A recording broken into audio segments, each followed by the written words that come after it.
6 h du matin à Cayenne. Ouh là là là là, là-bas il y a un grain sur Aura, c'est pas rien. Très humide ce matin. Et bien aujourd'hui on s'en va. On va attendre la bascule, là on voit que ça monte toujours. Des grades de Cannes, le mouillage de Cayenne. Alors, il se situe quand même à 10 ou 11 km de Cayenne, du centre-ville de Cayenne. À Cayenne, il n'y a pas de port, il n'y a pas de marina. Ça, c'est l'ancienne marina. Donc, pour aller à Cayenne, il faut traverser toute la zone industrielle qui est immense, immense, immense et qui est exactement la même que celle qu'il y a chez toi, à la périphérie de ta ville. C'est les mêmes commerces, c'est exactement pareil. Après, on arrive dans le centre de Cayenne et là, c'est vraiment charmant. J'ai été vraiment charmé par ces maisons traditionnelles encore debout, bien peintes, coquettes. J'ai bien aimé la propreté de la ville, le centre-ville. J'ai bien aimé, bon, ils préparaient l'arrivée de la flamme olympique pour dimanche prochain ou demain, je sais plus, donc c'est sûr que c'était propre. J'ai bien aimé la mixité de la population souriante, gentille, accueillante, vraiment aimable. Donc j'ai bien aimé Cayenne. J'ai rencontré des rencontres brèves mais sympathiques vraiment. Mais j'ai rencontré un peu moins brève et on n'a pas pu se revoir parce qu'il travaillait et tout ça. Attends, je rectifie un peu le pilote. Voilà. Et j'ai rencontré Marcus, un Brésilien de ma génération qui a fait sa vie ici à Cayenne dans le petit business de proximité, qui habitait le centre-ville. C'est tout simple, je prends la façade de sa maison en photo et il me fait signe comme ça au balcon avec un V ou enfin un grand sourire. Et je le prends en photo, et puis il me dit attends, je descends. Et il descend, le rez-de-chaussée c'était un grand commerce, mais ancien, enfin qui n'était plus en état de... Et il ouvre la porte et il me dit viens voir. Et il me fait un peu visiter son rez-de-chaussée, et surtout il me montre la maison qu'il y a derrière, dans la cour, et qui date de 1800 et quelques quoi. Là j'essaie de filmer, ma caméra avait pris un coup de chaud. Les GoPro n'aiment pas beaucoup le chaud. Et les batteries parfois gonflent, les batteries s'usent très rapidement. Et donc voilà, merci à Yves d'ailleurs, tiens, mon ami Yves, Joël et Yves, qui m'a donné 2 batteries de GoPro 7, parce que j'avais ma GoPro 7, mon ancienne, qui fonctionnait très bien, mais qui n'avait plus de batterie, parce que toutes les batteries s'usent plus vite que les GoPro. Enfin voilà, pour Cayenne, eh bien c'est parti, la Guyane. Alors grâce ici, l'inconvénient aussi, comme on est loin, on est quasiment obligé de louer une voiture parce qu'il n'y a pas de bus. Il y a, oui, des taxis, il y en a, mais je ne te dis pas le prix du taxi. Si aller en vélo, j'ai essayé, mais c'est vraiment loin. Et bien sûr, il fait très chaud, mais c'est loin, hein, il faut traverser ces grandes zones industrielles. Rien qu'en voiture, il faut 18 minutes, quoi, en roulant à 60 km/h, 50-60. C'est le GPS qui me l'a dit, c'est pas que je chronomètre tout, ouais, c'est que ça me revient en pensant au GPS qui s'affichait dans la voiture. La voiture neuve, une voiture neuve, 1000 km à peine, nickel chrome. Tu me contactes si tu viens ici, je te donnerai les coordonnées, je les ai pas en tête. Et puis voilà pour Cayenne, les bons plans de Cayenne. J'ai un peu aussi visité, on l'a vu hier, hein, sur l'avant-hier, sur la vidéo, la proche région, et c'était chouette quoi. C'est bien sûr de la végétation équatoriale. Oula, on dérive comme ça là. La végétation équatoriale d'une densité extraordinaire. Là, direction les îles du Salut, il y a à la sortie du chenal, il y a 25 000, mais d'ici à la sortie du chenal, il y a 7 000. Et en attendant de prendre le courant de marée, on est à 3 nœuds. 3 nœuds et j'ai pas beaucoup de casse. Bon, donc ça se fait dans la journée. C'est parti. Regarde, je te montre, nous on part d'ici du mouillage. Donc ça c'est le coude du fleuve. On va suivre le chenal. Alors il vaut mieux partir à marée haute, hein, parce que dans cette partie de chenal, là on l'a vu quand je suis rentré, c'est juste hein, pour une quillarde de 1,90 m. Donc on doit sortir ici. Prendre ce chenal, là ça semble court, mais il y a 7000 nautiques. Hein. Tout ça là. On sort, bâbord. Et on va ici, les îles du Salut, j'ai marqué le mouillage. Il y a un archipel de 3 îles et le mouillage est au creux ici, à l'île Royale. Tiens, un petit clin d'œil au joli nom de ce porte-conteneur de taille raisonnable. S'ils étaient tous comme ça irait encore. Lui est pas très grand. Il s'appelle Douce France. Quel joli nom. Alors, c'est pas un plan à nouveau du bateau que je fais, c'est derrière le bateau, là tu vois un bâtiment, et je me suis dit, tiens, il y a un hôtel quand même ici, parce qu'il ressemble à un hôtel Formule 1, ce bâtiment bien rectangulaire là, ici, là. Eh bien c'est la douane. Donc si jamais tu viens ici, et que tu dois faire ta rentrée en France, la douane est là. C'est vraiment, alors là, c'est le seul côté pratique du mouillage. Ils sont très, le monsieur et la dame sont très gentils, enfin gentils, il manquerait plus qu'ils soient méchants. Non mais je veux dire, ils sont très charmants, ils étaient heureux de me recevoir, ils m'ont fait le papier, alors en France c'est une photocopie que tu remplis, tampon, basta quoi. Évidemment il n'y a pas de visa sur le passeport. Et voilà, elle est là la douane. Bon, comment fait-on? J'ai dit tout à l'heure qu'on était au début de la marée descendante, à la fin de la marée montante, donc à marée haute. Comment fait-on pour savoir? À une époque, nos anciens, quand j'étais jeune, mais bon, nos anciens, avaient des tables de marée. Ok. Aujourd'hui, on a des applications.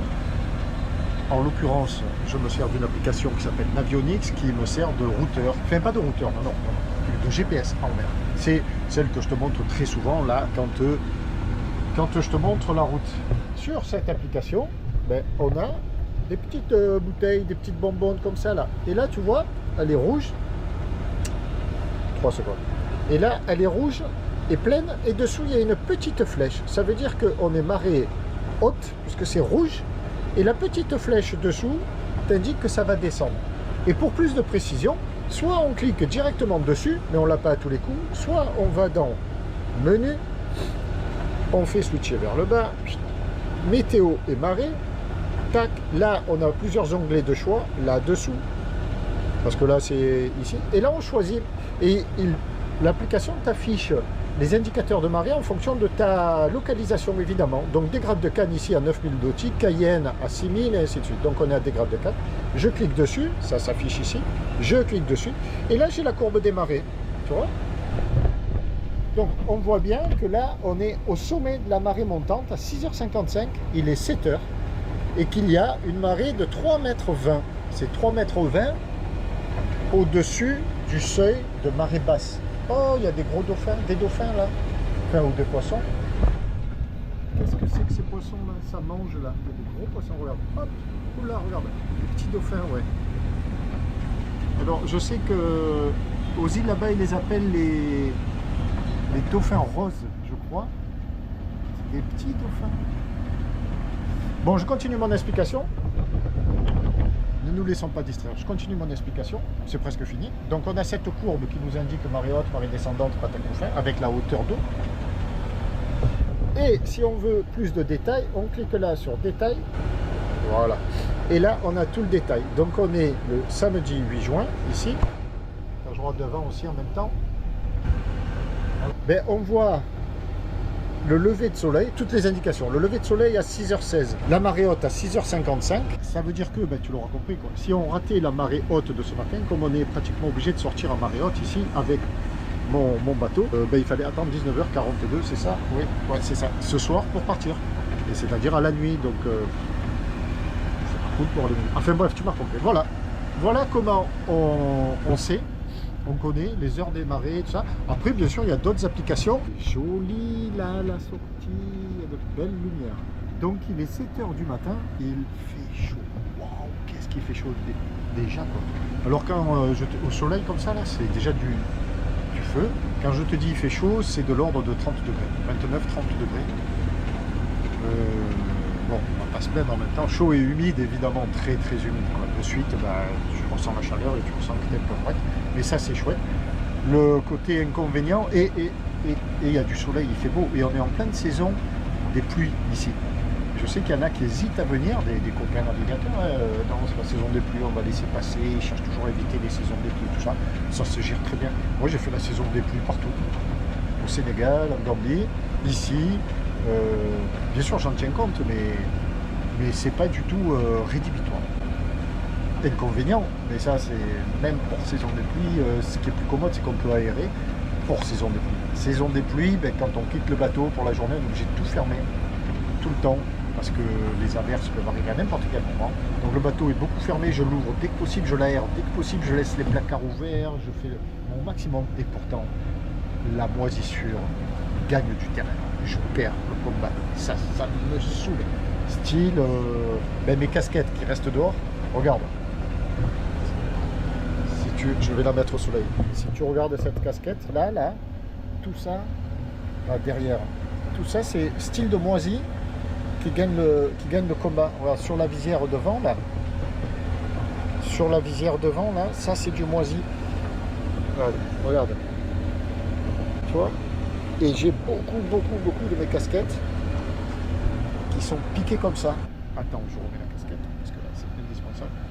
Et si elles sont au contact du vaigrage, par exemple, ben, le vaigrage moisit aussi. Alors ça part d'un coup d'éponge, un peu javelisé, c'est parfait. Mais je perds la partie. Ça, c'est l'inconvénient, on ne peut pas beaucoup aérer, là, par exemple. Mais la nuit, ben, si tu laisses ouvert, parce que quand tu t'endors, il ne pleut pas, tu prends le pari, il y a une chance sur 4 chances sur 5 que dans la nuit, tu sois réveillé et tu dois aller fermer en urgence. Et donc ça a bouillé à l'intérieur. Là-dessus, il fait très humide puisque c'est un peu mouillé et ça moisit. Mon tabasco peu cher. Et puis sur la voiture, on est reparti. Derrière la verdure, là, il y a une route, c'est la route des plages qui va jusqu'à Cayenne, un quartier de Cayenne, quoi. Et c'est très joli. Il y a des bâtisses, mais magnifiques. Là, il y en a qui sont bien installées. Bon, ben voilà, la balise, la 23, dans le sens de la sortie. Alors, comme tu vois, à bâbord, elle est rouge. Ça te dit quelque chose? On est en train de sortir? Eh oui, ça veut dire que le balisage est inversé. Dans cette région, ici, balisage inversé. Quand on rentre, ben, le rouge est à tribord, ce qui est le contraire de chez nous en Europe. On a déjà gagné un demi-nœud. On est parti, on était à 3 nœuds 6, avec le même régime moteur évidemment. Et là, on est déjà 4 nœuds 2. C'est mieux qu'à l'aller où on a fait du 0.7 avec le moteur à 2 puissance. On est bien au milieu du chenal. Côté bouée verte, là, je vais pas dire bâbord, tribord, on va dire côté bouée verte, là, en rentrant, il y avait très peu de fond. Il fallait rester côté bouée rouge. On voit bien que le jus sort. On va à la vitesse de 4 nœuds 7. Elle passe plus vite qu'à l'aller, celle-là. À l'aller, je la voyais pas passer. Mais pourquoi? Parce que ben, j'ai pas pu choisir mon heure d'arrivée. Le problème, quand tu as comme ça un chenal à emprunter avec des fortes marées et que tu arrives d'une longue navigation, soit 5 jours de nave, tu peux pas choisir ton heure d'arrivée. Alors je m'étais dit, si j'arrive à la marée montante, non, à la marée descendante, je mouillerai à l'entrée du chenal, je passerai la nuit, et puis le lendemain, c'était pas possible, c'était très agité, quoi. Impossible de mouiller là-bas et de rester. Il n'y a pas beaucoup de fond, hein, il y a 5, 6, 7 mètres, mais c'était vraiment agité. Donc je dis non, je le prends le chenal, tant pis. Et par contre, c'est plus, quoi. Pour monter le chenal, j'ai dû mettre 2h30, 3h. Alors que là, on va le faire en 1 heure, quoi. Je sais pas quelle heure il est là. 7h37, ouais, en 1 heure, 1h30 maxi, quoi. Maxi. Configuration du Tabasco quand je pars pour une nave. Alors là, c'est pas une grosse nave, c'est juste une trentaine de milles nautiques. Donc l'annexe attachée. Là, j'ai laissé le moteur dessus parce que voilà. Hein, normalement, ce soir, ben, je m'en resserre. Je la mets à l'eau. Attachée avec des sangles à l'arrière et des bouts. Et à l'avant, une sangle. Enfin, une sangle à l'avant, une sangle à l'arrière et des bouts. Là, elle est assez bien coincée. Bon, si on prend 30 nœuds avec une grosse mer, ça va pas le faire. Hein. Mais parce qu'il y a le moteur qui pèse 27 kg. Là, il y a du linge, cela ne se fait pas selon l'éthique nautique, navale, mais ben, il fait très humide ici. Alors, il faut faire sécher le linge. Et puis, quand tu vis à bord, ben, si tu ne fais pas sécher là, dans nave, tu ne fais jamais sécher. Bon, là, c'est le plateau foutoir. Mais foutoir en apparence, parce que beaucoup d'objets ont leur utilité. Bon, là, il y a les crocs. Ok, ça ne se fait pas, mais je vais les mettre dans l'annexe. Quand on descend dedans, j'essaie de ranger au maximum pour éviter un coup de gîte très fort ou un truc comme ça. Donc, attends, on va baisser la musique. Magnifique Creeps de Radiohead. Dedans, sur la table, le livre de bord, ouvert. Déjà rempli à 6h45, mise en route moteur, départ, à fin de marée montante, grand beau temps. Voilà. Oh, le bateau de pêche brésilien. Voilà. Ici, c'est le lit de veille, de repos, donc il y a tous les coussins, tout ça, mon ordi. Mon vélo, depuis que mon ami Mandy, bisous Mandy, si tu regardes cette vidéo, je crois pas. Mandy, l'allemande qui fait le tour du monde en vélo. Eh bien, elle avait acheté cette magnifique housse pour mettre son vélo quand elle a fait un périple en bateau sur le bateau de Ulf. Et puis après, elle me l'a donné gentiment. Elle m'a dit, oh, ton vélo, et comme je l'ai refait neuf, enfin refait faire à jour plus soin, maintenant j'en prends soin. Je le mets à l'intérieur et dans sa housse. Bon, la cuisine, là, ok, c'est un peu le vrac. Pour limiter la casse, je fais ça. Surtout le riz, il faut que je le range. Les assiettes aussi, je les mets là, comme ça. Voilà, il faut que tout ce qui puisse s'envoler sur un coup de gîte nerveux. Ça, c'est mon café. C'est tout chaud. Waouh, waouh, c'est chaud. Merde. Et voilà, tout est rangé. Les œufs, là, ils bougent pas. Le riz, il faut le ranger. Ça se passe comme ça avant de partir en navigation sur le Tabasco. C'est quand même fou parce qu'on n'a que 3 mètres de fond. Hein. Et on est à marée haute. Et deuxième folie, fou. On est sur la... On est carrément sur le... Voilà quoi, sur le découvert. Alors tu vas me dire, mais c'est pour ça que tu as peu de fond. Et je pense pas parce que par rapport à l'alignement des bouées, bon là on est bon, mais là on est plus en dedans. Là. La rouge là, et la rouge là, on est sur le bord. Et je préfère être sur le bord des rouges qu'en face. Sur le bord des verts, là-bas j'avais vu à l'allée, il n'y avait vraiment pas de fond. Et si j'essaie de me recaler un peu plus dans l'axe du chenal, ça va pas forcément.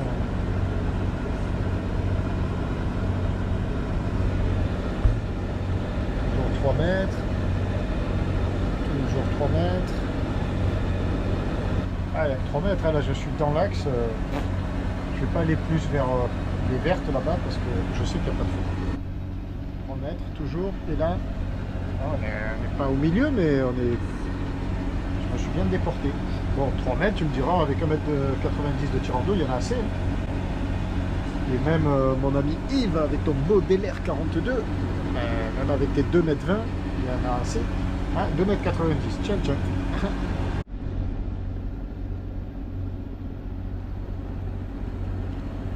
Et on repasse entre les îles dans l'autre sens. Ça, c'est l'île La Mer, comme la maman.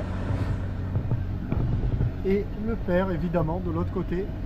Alors elle se visite, c'est paraît-il une très belle visite. Bon, moi je peux pas aller y mouiller, pas assez de fond, tout là il n'y a pas de fond. Allez, on sort gentiment, on est à 4 nœuds 4 et on n'est pas encore au bout. Hein. Le bout c'est là. On est à combien du bout? 2004. Ah ouais, 2004 encore d'ici à la dernière bouée là-bas. Le bout du chenal. Les bouées 1 et 2. Ouf, ben 1h50 pour descendre. Hein. Ben là on est à 5 nœuds, tiens. On le voit là, tiens, la bouée elle fait presque du surplace. Donc nous on va partir à bâbord là-bas. Bon, il n'y a pas de vent. Et donc on va garder le moteur, hein. Il faut avancer de toute manière. Là il n'y a plus question de faire du surplace, c'est une étape d'un jour. Je ne vais pas me tanker au milieu, attendre que ça revienne, subir les orages. Non. Allez, on va abattre. Malheur vers le filet que je n'avais absolument pas vu parce que je ne regardais pas devant. Le pêcheur est là, il remonte. J'étais en train de bouquiner, plonger dans mon livre acheté hier à la librairie Casabu la Cayenne, et ce bateau de pêche je l'avais vu mais loin devant, et d'un coup je lève la tête, je me dis attends, voir, et j'ai vu comme un reflet lumineux quoi. Ici sur le montant en inox, mais bon c'était le soleil. Et je lève la tête et à 15 mètres devant moi, ben, je vois ce filet là. Là il y a bien un filet en surface, un gros bout. Si je me prenais là-dedans, c'était... Ouf, j'ai encore frisé la correctionnelle là. Malheur, mais il y a toujours quelque chose, c'est pas possible. Bon là, il faut être vigilant Pierrot. Là apparemment devant, il n'y a rien. C'est safe. 10h30, toujours pas d'air. Rien, une mer onduleuse. Là-bas un grain, on longe la côte. Ça c'est Cayenne, voilà. Ici, là.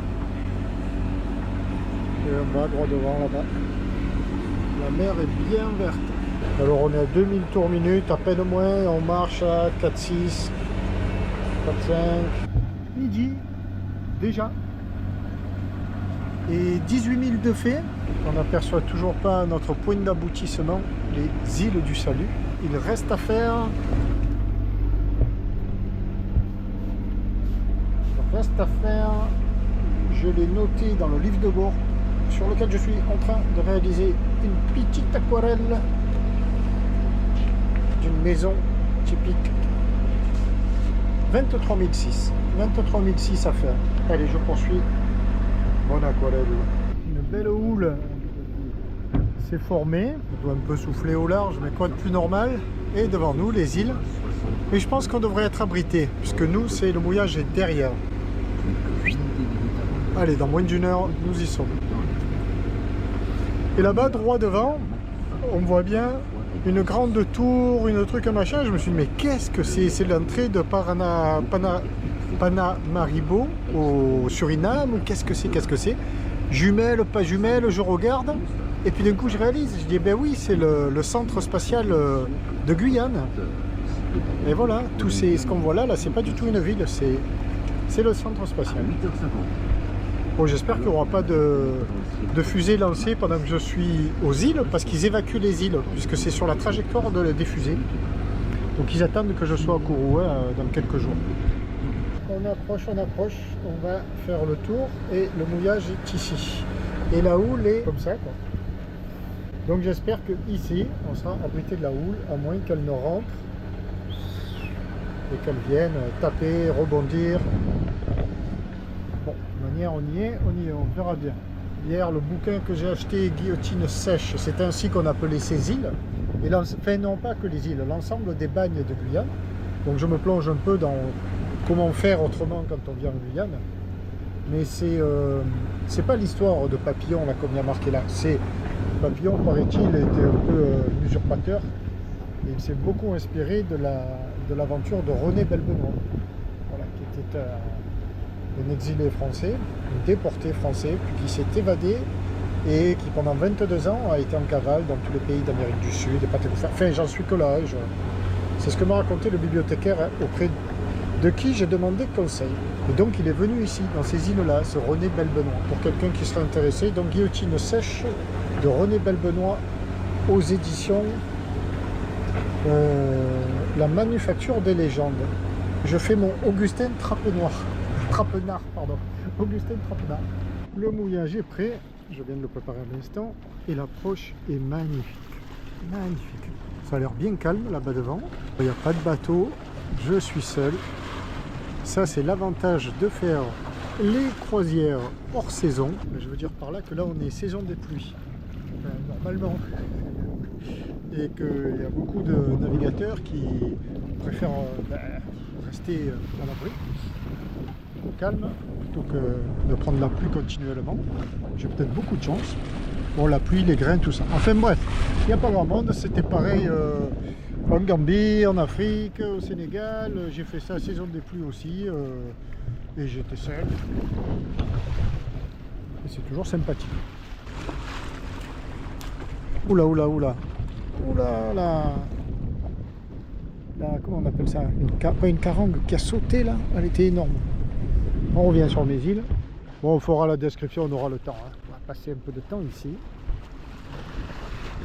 Là juste aux esbaudis devant la splendeur du paysage.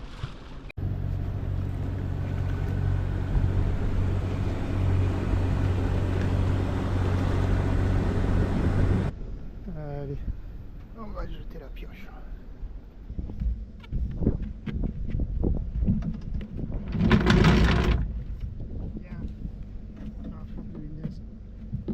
C'est pas vrai, le truc il faut pas qu'il arrive.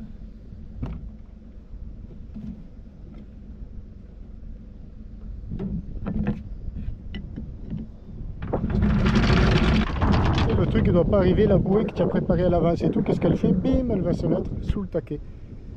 C'est toujours pareil. Aïe aïe aïe. Allez, descends.